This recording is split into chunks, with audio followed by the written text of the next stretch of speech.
Hello students, this is Manmeet from English Hub and today we are reading chapter number 2, Lost Spring. Stories of Stolen Childhood. This is class 12th Flamingo book chapter number 2. So let's start the chapter. Lost Spring basically दो बच्चों की कहानी है ना? ये दो parts में है, पार्ट 1 एंड पार्ट 2. और इन दोनों में ही स्टोलन चाइल्डहुड का मतलब आप समझ सकते हो. बहुत सारे बच्चे जो होते हैं गरीबी के कारण काम करते हैं and they don't get a chance to study. So this is what this story is about. You will really like it. जो हमारी राइटर है Anees Jung, okay, she has been an editor and columnist for major newspapers in India and abroad and has authored several books. और ये जो story है lost spring, ये जो एग्जर्प्ट लिया हुआ है, कुछ पार्ट लिया गया है, वो lost spring stories of stolen childhood, उनकी जो बुक है, बड़ी फेमस बुक है, उसमें से लिया गया है. यहाँ वो एनालाइज करती हैं पॉवर्टी को और ट्रेडिशंस क्या हैं जो चलते हैं गरीबों के यहाँ पर, और वो कंडेम करते हैं इन बच्चों को, एक्सप्लॉइट करते हैं, वो इन बच्चों को फोर्स करते हैं कि वो गरीबी में जिएं और पढ़ ना पाएं. Anyway, let's start. Sometimes I find a rupee in the garbage. तो पहला सेंटेंस ही आपको दिखता है कि यहाँ पे लिखा है कि गार्बेज रैक पिकर की स्टोरी है. पहली हमारी स्टोरी है जो कचरा बिनता था, और वो कहता है कि कभी कभी मुझे गार्बेज में 1 रुपये मिल जाता था. ठीक है. Why do you do this? Okay. Now हमारा ऑथर पूछ रही है उससे कि क्यों तुम ऐसा करते हो.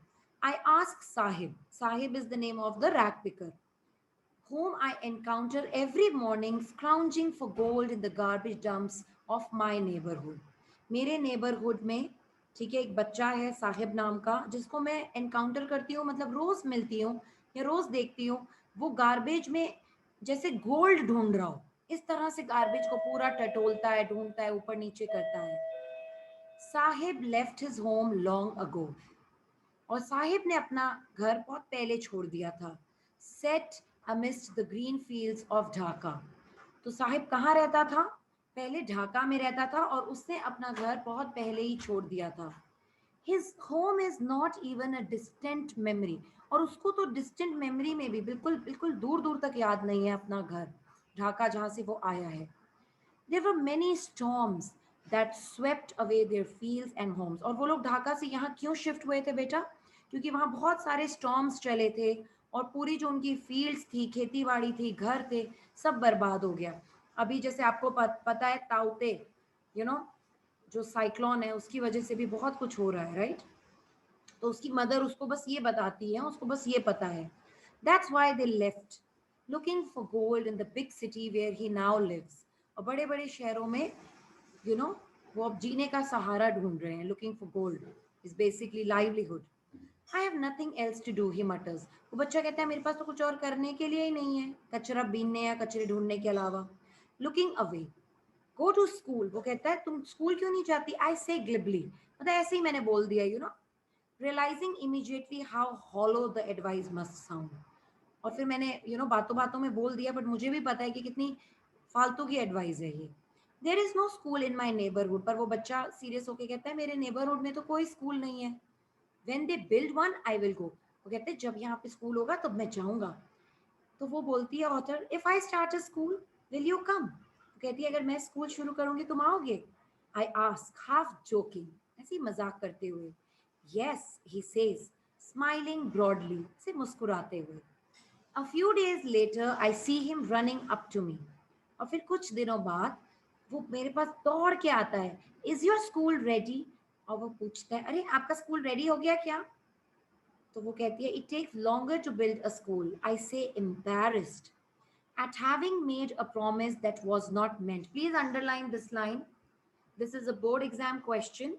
क्वेश्चन ये पूछा जाता है कि ऑथर ने ऐसी कौन सी प्रॉमिस की जो एक्चुअली वो मेंट नहीं करती थी, या वो कौन सी प्रॉमिस थी जिससे वो एम्बैरस हुई थी. सो द प्रॉमिस वाज कि उसने बातों बातों में ऐसे ही बोल दिया था कि अगर मैं स्कूल बनाऊंगी आई बिल्ड अ स्कूल, सो क्या तुम पढ़ोगे वहां पे.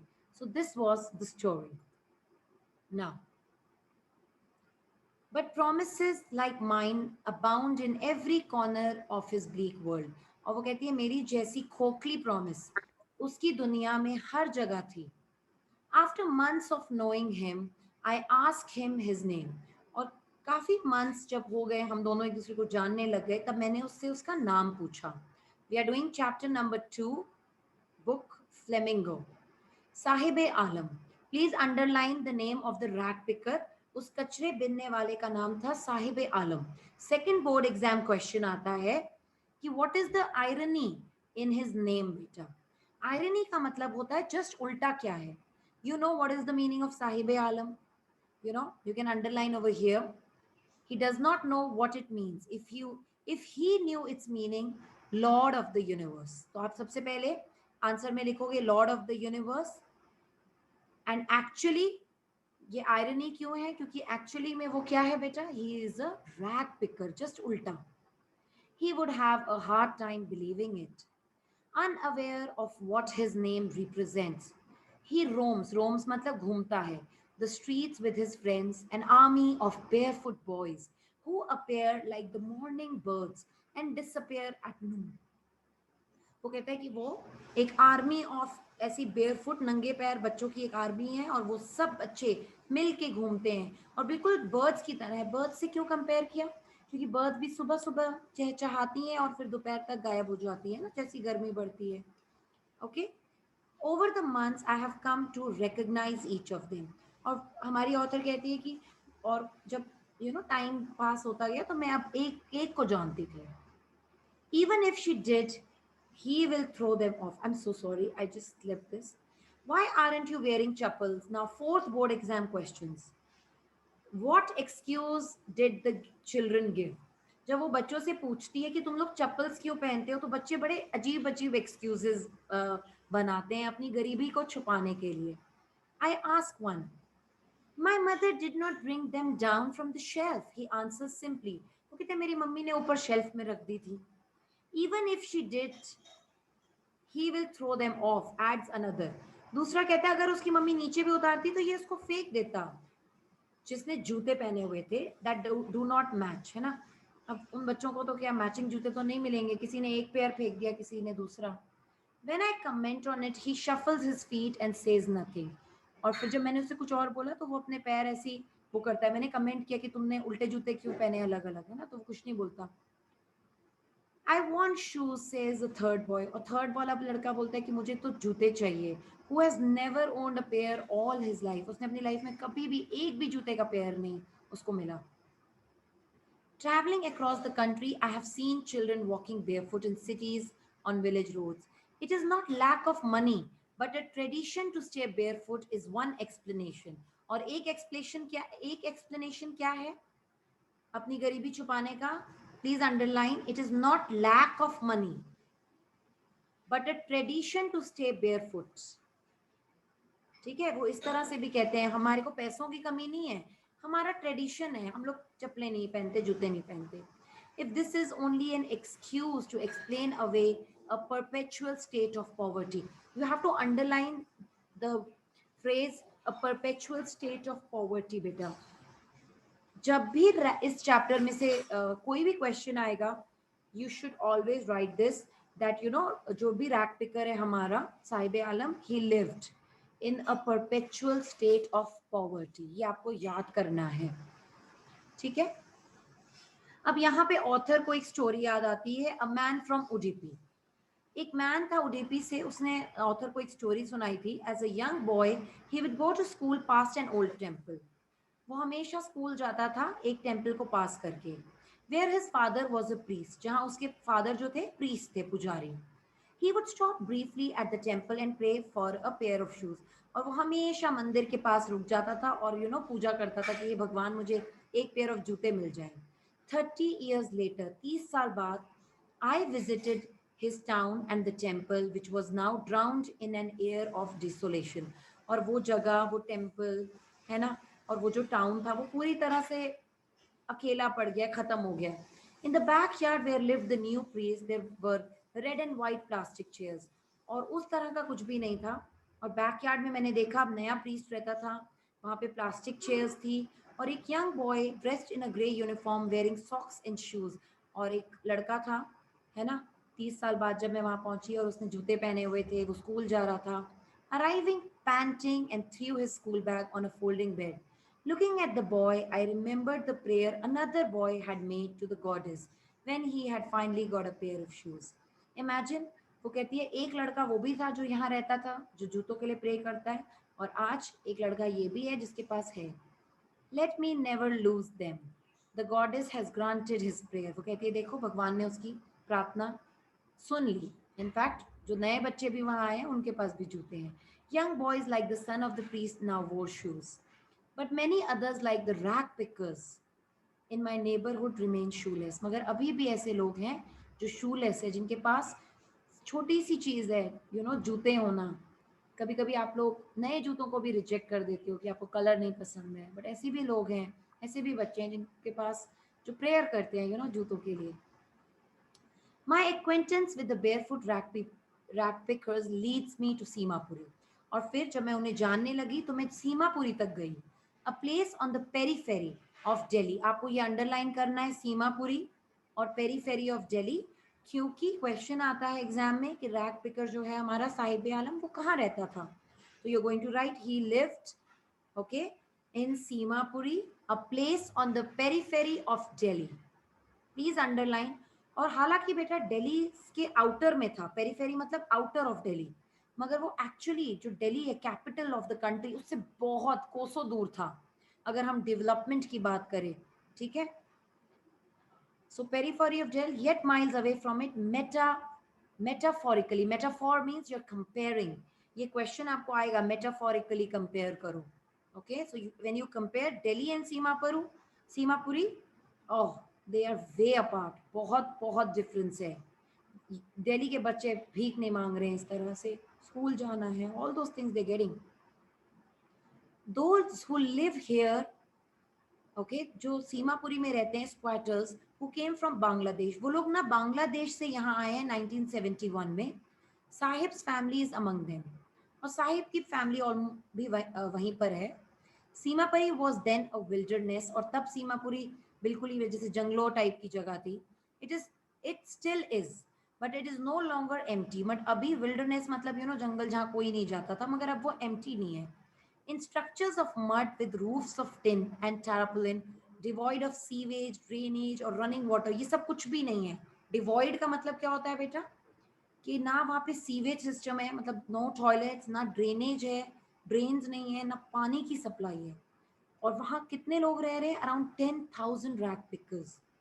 They have lived here for more than 30 years without an identity, without permits, but with ration cards. मगर इन लोगों को राशन कार्ड गवर्नमेंट ने दे दिया है कि इनको 3-4 रुपए किलो चावल मिल जाए.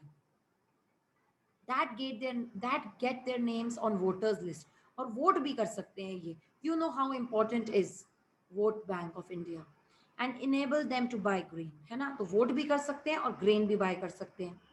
Food is more important for survival than an identity. और ये लोग लड़ भी नहीं रहे हैं अपनी आइडेंटिटी के लिए, क्योंकि इनके लिए खाना बहुत ज़रूरी है. It's very important for them कि इनको राशन मिलता है. If at the end of the day we can feed a families, ये कहते हैं अगर एंड ऑफ द डे अगर हम अपने बच्चों को खाना दे सकते हैं, फैमिलीज को, and go to bed without an aching stomach, और बिना पेट दर्द के, भूख से जो पेट दुखता है उसके अगर हम रह सकते हैं, we would rather live here than in the field that give us no grain. वो कहते हैं फिर हम यहीं रहेंगे, रादर उस फील्ड की जगह जहाँ जहाँ उस फील्ड में हमें कुछ भी नहीं पैदा हो रहा था, या स्टॉर्म्स आने पे सब कुछ खत्म हो गया. Say a group of women in tattered saris, फटी हुई साड़ियों में वो औरतें कहती हैं. When I asked them why they left their beautiful land of green fields and rivers, जब मैंने उनसे पूछा तुम लोग क्यों आ गए बांग्लादेश से, इतनी खूबसूरत जगह है, क्योंकि वो कहती हैं कि कम से कम हम खाली पेट नहीं सोते, यहाँ पेट दुखते नहीं सोते, हमें रोटी मिलती है, तो जब तक हमें रोटी मिलती है हम यहाँ खुश हैं. Wherever they find food, they pitch their tents. Okay, जहाँ उन्हें खाना मिलता है वो वहीं रह जाते हैं. Become transit homes. Transit means temporary homes. Children grow up in them, becoming partners in survival. और बच्चे भी जब पैदा होते हैं वो उनके partners हैं survival में. And survival in Simapuri means rag picking. और survival के लिए ये लोग क्या करते हैं? Rag picking.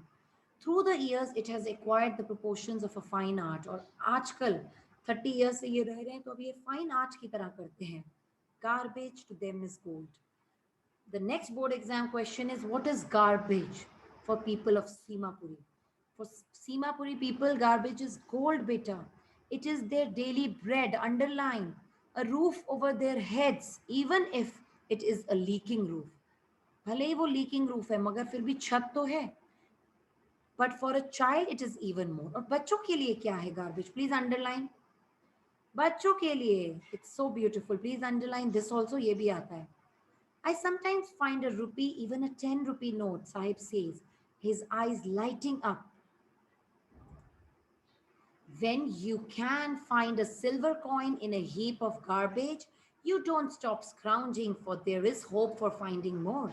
It seems that for children, underline from here, garbage has a different meaning, different from what it means to their parents. For the children, it is wrapped in wonder.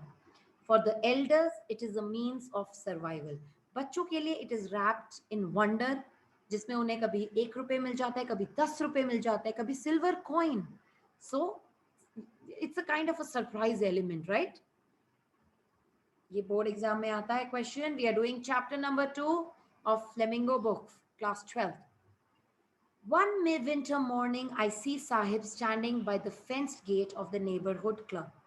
और मैंने एक दिन साहिब को देखा, ठीक है, neighbourhood club के fence के पास, watching 2 young men dressed in white playing tennis. वो देख रहा था बाहर 2 लोगों को टेनिस खेलता हुआ, lawn tennis. I like the game. He hums, content to watch it. Content means he was satisfied, contented, content, satisfied to watch it, standing behind the fence. Fence के पीछे से देख रहा था. I go inside when no one is around. और वो कहता है, he admits, वो कहता है कि मैं ना अंदर चला जाता हूँ जब कोई नहीं होता. The gatekeeper lets me use the swing. वो कहता है यहाँ पे जो झूला लगा है ना, गेट कीपर मुझे उसमें झूलने देता है जब कोई नहीं होता. Sahib too is wearing tennis shoes that look strange over his discoloured shirt and shorts. और वो भी टेनिस शूज किसी ने फेंके होंगे maybe. Someone gave them to me, he says in the manner of an explanation. वो जब उसके जूते देखती है तो वो उसको एक्सप्लेन करता है. The fact they are discarded shoes. Discarded मतलब जो बच्चे रिजेक्ट कर देते हैं. Of some rich boy who perhaps refused to wear them because of a hole in one of them. क्योंकि एक में होल है. Does not bother him. मगर उसे कोई फर्क नहीं पड़ता. For one who has walked barefoot, even shoes with a hole is a dream come true. But the game he is watching is so intently is out of his reach. मगर जो वो game वो देख रहा है वो उसकी reach के बाहर है. जूते तो उसको मिल गए. This morning, Sahib is on his way to the milk booth. और वो milk booth जा रहा है. In his hand is a steel canister. वो कहता है, I now work in a tea stall down the road. He says, pointing in the distance. वो कहता है मैं नीचे टी स्टॉल पे काम करता हूँ आजकल. I am paid 800 rupees and all my meals. और मुझे 800 रुपए मिलते हैं. 1 mark question. कितने पैसे मिलते थे उसको टी स्टॉल में? और क्या मिलता था? सारे मील्स मिलते थे. Does he like the job? I ask. His face, I see, has lost the carefree look. उसके फेस से वो carefree look चला गया है. The steel canister seems heavier. Please underline. The steel canister seems heavier than the plastic bag he would carry so lightly. और वो इतना भरा हुआ, plastic bag उसके लिए हल्का था over his shoulder. The bag was his. The canister belongs to the man who owns the tea shop. Sahib is no longer his own master. So you have to understand this. This is the last question of part 1. Why the tea canister? छोटा सा T canister वो इतना heavy क्यों था साहिब के लिए? Because now he was not his own master, बेटा. वो अपनी मन मर्जी नहीं कर सकता था जब चाहे जहाँ चला जाए. Okay, he was working for someone else. इसीलिए वो जो बड़ा सा रैक पिकर का बैग था उसके लिए वो हल्का था और canister was heavy. So thank you so much children for attending my class. I hope you understood the chapter. Second part of the chapter, you can, if you want, you can watch my next video. And these are the important questions which you should do along with the board exam questions which I have already told you. I want you to click the description box, okay? There are MCQs there, so you can test your knowledge. Bye. Have a nice day. Sorry, I missed that. Could you say it again, please? My Sri is working.